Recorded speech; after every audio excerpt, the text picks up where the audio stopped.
Chapter 10.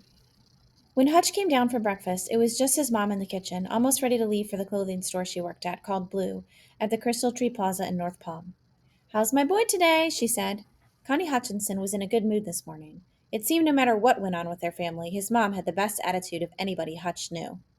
It was why Hutch tried to never let on when he was in a bad mood, or having a bad day, because she never seemed to have one, never let the sadness win. "I'm good," he said. "My shoulder feels a lot better than I thought it was going to this morning." He had poked his head inside her room before going to bed and told her what had happened.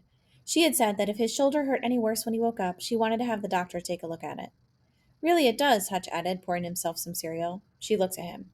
"I didn't say anything. I'm just saying." Then he put his head down like he was watching a ball into his glove and made himself extremely busy eating frosted mini wheats. "Of course, with you," his mom said, "it's usually what you're not saying." "You sound like Cody," he said. "Or maybe it's him that sounds like you. I can't decide sometimes." "Don't talk with your mouth full." "Okay, that doesn't sound anything like Cody." She sat down at the table, even though Hutch could see by the clock that she should be heading out the door. Never good. She was staring at him, the way she did sometimes, as if trying to read his mind. Which she sometimes could, at the weirdest possible times. "You okay?" she said, smiling at him. "I told you my shoulder's fine." "Wasn't talking about your shoulder." Even with her psychic powers, Hutch told himself there was no way she could know what was really bothering him. But her radar had picked something up, Hutch could tell. Now she wanted Hutch to open up. She was a mom, after all, which meant she thought you were breaking some sort of law if you didn't open up. "Anything else you want to talk about this morning?" she said. "Anything at all with your old mom?" "You're not old," Hutch said. "Don't change the subject." "I didn't know there was a subject, Mom." "You have that look." "The one where I just got up and I'm eating my breakfast," Hutch said. "That look?" She's the opposite of Dad, he thought. He never wants to talk, and she always does. "The look where something's bothering you." "Nope."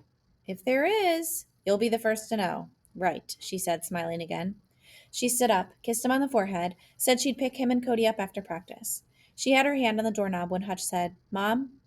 Thinking as he said it that he couldn't help but help himself sometimes, it was like she wore him down just by knowing him as well as she did. "You ever wonder why Dad and I hardly ever talk about baseball?" "I don't wonder," she said. "Maybe because I think I understand." "Understand what?" Hutch said. "Understand that he worries that it will break your heart someday the way it broke his." Hutch said, "But I love baseball." His mom said, "So did he." Past tense. The thing about being a second baseman, now, temporarily, Hutch kept telling himself, was that you hardly ever had to make a big throw, the kind shortstops seemed to make all the time. Maybe once a game, if you were lucky, you had to backhand a ball behind second and gun a throw to first from there. Or make the kind of relay throw from the outfield he'd made at practice yesterday. Most of the time, on routine grounders, you felt like you could make your throw to first base underhanded and still get the guy. Or run the ball over there yourself. So even after landing on his shoulder the way he did, Hutch knew he wasn't going to miss the next game. There was about as much of a chance of him missing a game, especially a tournament game, as there was of Cal Ripken Jr. missing a game when he had his streak going. He just didn't want to have to worry about his shoulder every time he made a throw or swung the bat. The only thing he wanted to worry about was beating their next opponent, the Sarasota Dodgers, down in Fort Lauderdale. No worries, as it turned out. The shoulder was a little stiffer the next couple of days, but not sore. He could throw and he could hit. By the time Hutch and the rest of the guys got on the bus for the trip down 95 to Fort Lauderdale, Hutch pronounced himself good to go. "Thank you for that bulletin," Cody said, "because the rest of the guys and me were very concerned that you might not be ready to play tonight." The bus ride took about an hour. They got off at Commercial Boulevard, and as they did, Hutch pointed out a huge billboard for the Joe DiMaggio Children's Hospital. "He used to have a charity softball game every year at Fort Lauderdale Stadium, which is right next to where we're playing tonight," Hutch said. "I know you think I should know this, but I'm going to ask you anyway, and don't hurt me," Cody said. "Who's Joe DiMaggio?"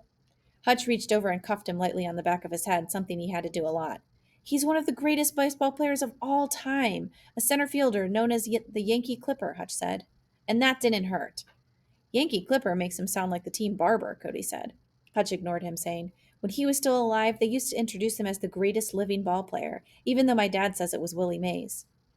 Now Cody brightened. "That must be the guy they named Willie Mays Hayes after in Major League." Hutch closed his eyes, shook his head.